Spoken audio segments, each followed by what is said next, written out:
I think there's a few different reasons why I care so much about environmental issues. Like, I think I'm hyper aware, really, that I'm seeing climate change right now. I'm seeing the impact of environmental issues right now, and it's only going to get worse and worse. I suppose the thing that as a young person frustrates me the most is that these issues could have been solved decades ago. I think that's the thing that makes me angriest.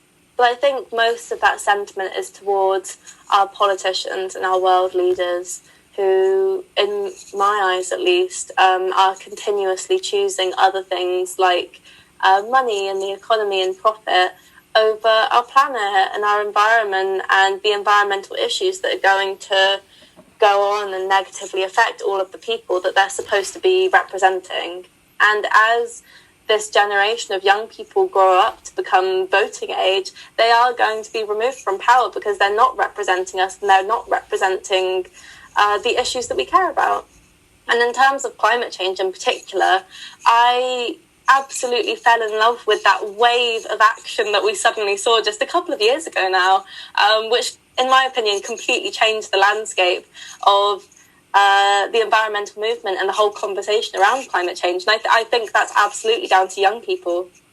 One of the most frustrating things for me as a youth activist is people telling me how, fantastic it is that I've became an activist at such a young age, which I think, especially as I've started talking to more young activists from around the world, a really common theme is how young they started. And it makes me really angry that these kids essentially have had to go out and try and save the world. And I suppose my vision for the future really is that there's going to be generations of children who never have to put themselves in that position. And I think that would be the most important thing to me going forward. She addressed a lot of things there, but what kind of thoughts or feelings came to your mind?